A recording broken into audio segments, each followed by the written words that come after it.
Life processes में अब तक हमने इन चारों में से न्यूट्रिशन कंप्लीट कर लिया, रेस्पिरेशन कंप्लीट कर लिया और अभी अभी कंप्लीट हुआ है हमारा ट्रांसपोर्टेशन। ट्रांसपोर्टेशन में हमने ट्रांसपोर्टेशन इन ह्यूमंस और ट्रांसपोर्टेशन इन प्लांट्स, इन दोनों को समझा बिल्कुल डिटेल में। अब आते हैं फाइनल लाइफ प्रोसेस पर, जो है एक्सक्रीशन। इसको स्टार्ट करते हैं नेक्स्ट पेज से।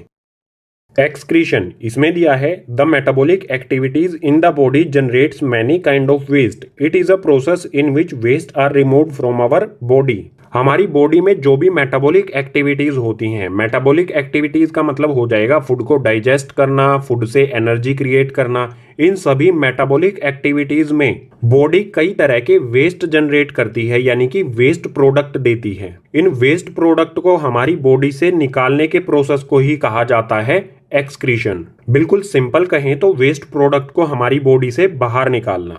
यहां पर बात की गई है मेटाबॉलिक एक्टिविटीज। मेटाबॉलिक एक्टिविटीज में मेटाबॉलिक वेस्ट जनरेट होते हैं। सो मेटाबॉलिक वेस्ट किस किस टाइप के होते हैं? इसमें फर्स्ट है डाइजेस्टिव वेस्ट। जो हम फूड इनटेक करते हैं, जो फूड हम खाते हैं, वो एब्जॉर्ब हो जाता है, लेकिन कुछ वेस्ट प्रोडक्ट बचता है जो वाया एनस बाहर निकल जाता है डाइजेशन प्रोसेस में ही। इस डाइजेस्टिव वेस्ट के बारे में हम डाइजेशन इन ह्यूमंस वाले पार्ट में पढ़ चुके हैं। सेकेंड टाइप का मेटाबॉलिक वेस्ट होता है रेस्पिरेटरी वेस्ट। हमारी बॉडी ऑक्सीजन इनहेल करती है, सभी सेल्स तक वो ऑक्सीजन जाती है, वहां से एक वेस्ट जनरेट होता है CO2 यानी कि कार्बन डाइऑक्साइड, जो हमारे लंग्स में पहुंचता है। लंग्स से उसे थ्रोट के थ्रू नोज से बाहर निकाल दिया जाता है। सो इसको भी हम पढ़ चुके हैं रेस्पिरेशन सिस्टम में।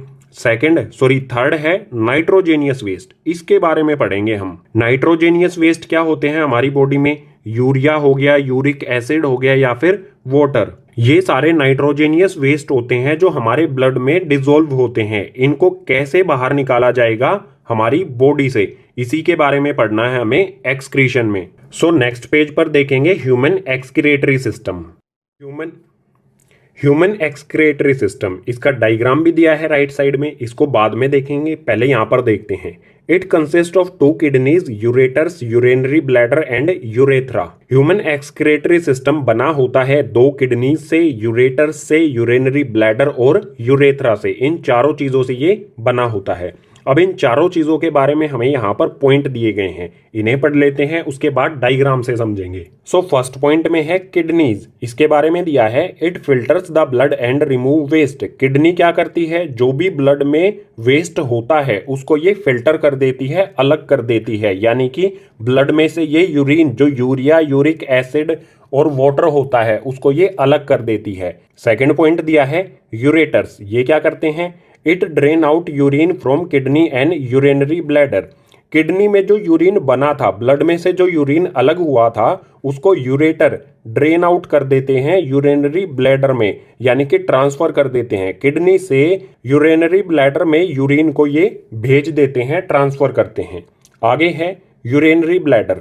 इसके बारे में दिया है it store the urine. Urinary bladder में यूरिन स्टोर होता है। लास्ट पॉइंट है urethra, transmit urine outside body. Urethra क्या करता है? जो भी यूरिनरी ब्लैडर में यूरिन स्टोर हुआ था, यूरेथ्रा उसको बॉडी से बाहर निकाल देता है।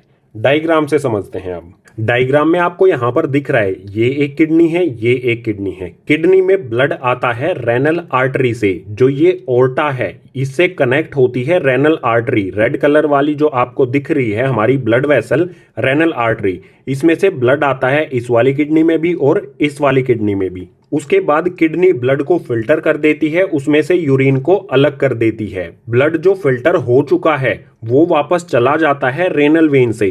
किडनी से जो ये ब्लू कलर वाली ब्लड वेसल कनेक्ट है, इसको कहा जाता है रेनल वेन। ये ब्लड को कलेक्ट कर लेती है किडनी से। ब्लड तो फिल्टर होके वापस चला गया। अब जो यहाँ पर किडनी में यूरिन बचा है उसका क्या होता है?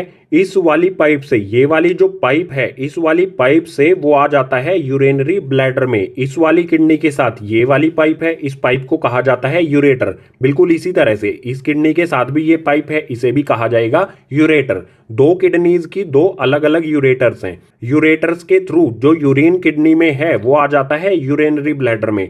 यूरिनरी ब्लैडर में जो यूरिन है वो स्टोर होता है, उसके बाद यूरेथ्रा से वो बाहर निकल जाता है हमारी बॉडी से। ये है बिल्कुल सिंपल सा प्रोसेस ह्यूमन एक्सक्रीटरी सिस्टम का।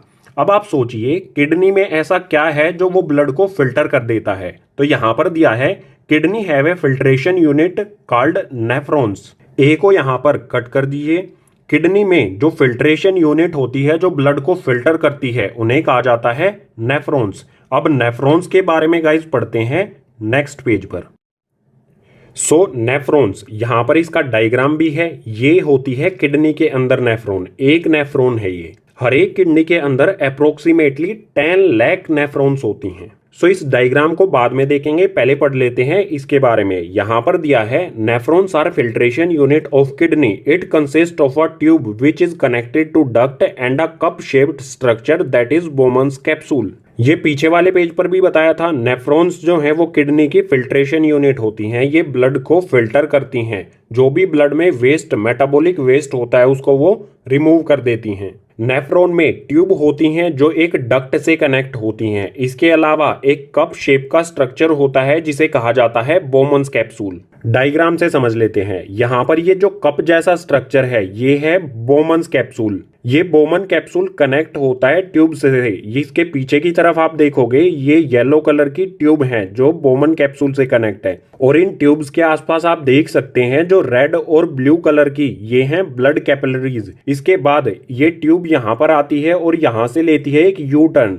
इस यू टर्न को कहा जाता है, इस यू टाइप की शेप को कहा जाता है हेनलीज लूप। उसके बाद ये ट्यूब लास्ट में कनेक्ट होती है एक डक्ट से। ये है डक्ट। ये एक नेफ्रॉन यहाँ पर कनेक्ट है इस डक्ट से, बिल्कुल इसी तरह से यहाँ पर भी एक नेफ्रॉन कनेक्ट होगी, इसी तरह से यहाँ पर भी एक अलग नेफ्रॉन कनेक्ट होगी। इसी तरह से जो भी ये पॉइंट दिए गए हैं यहाँ पर बहुत सारी नेफ्रॉन्स कनेक्ट होंगी इस डक्ट से।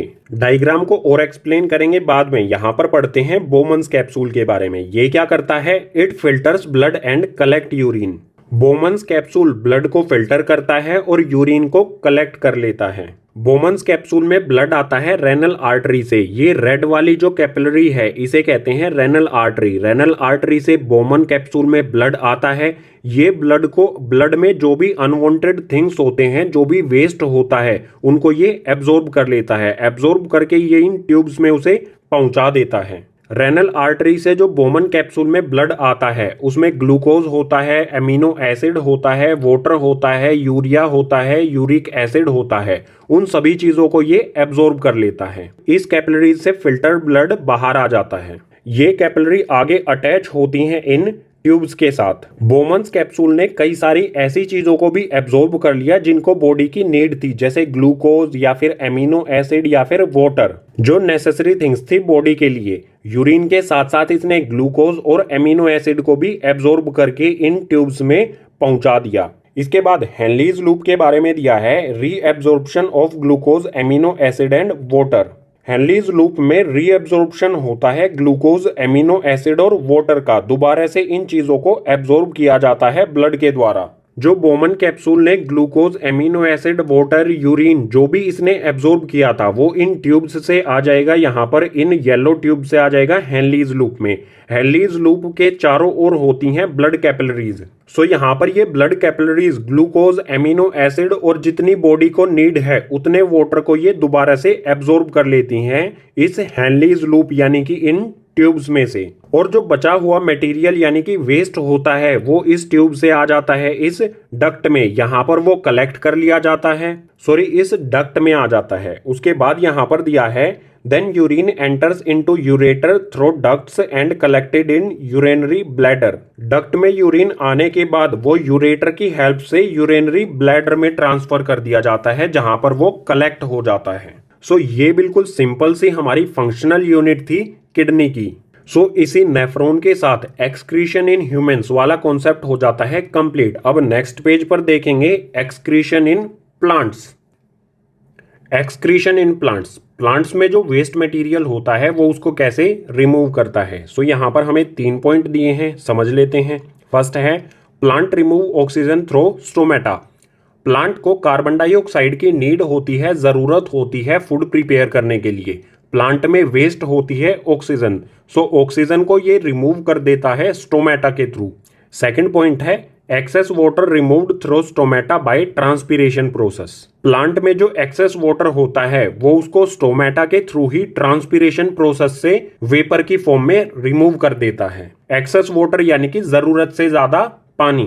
थर्ड पॉइंट है plant also lose some old leaves and barks. Plant time to time जो पुरानी लीव्स होती हैं, ओल्ड लीव्स होती हैं, उनको भी रिमूव कर देता है और जो बार्क होती है, जो पेड़ में तने की छाल होती है, वो उसको भी हटा देता है, रिमूव कर देता है। सो ये तीन थे यहाँ पर एक्सक्रीशन इन प्लांट्स। इसी के साथ हमारे चारों लाइफ प्रोसेस हो जाते हैं कंप्लीट। न्यूट्रिशन हमने कंप्लीट किया, रेस्पिरेशन हमने कंप्लीट किया, उसके बाद ट्रांसपोर्टेशन हमने कंप्लीट किया और फाइनली हमने कंप्लीट कर लिया है अब एक्सक्रीशन। और एक्सक्रीशन के साथ ही हमारा ये चैप्टर हो जाता है कंप्लीट। उम्मीद करूंगा चैप्टर के सभी कॉन्सेप्ट आपको समझ में आए होंगे। अगर आपको सभी कॉन्सेप्ट समझ आए हैं तो इस वीडियो को अपने क्लासमेट्स के साथ ज्यादा से ज्यादा शेयर कीजिए।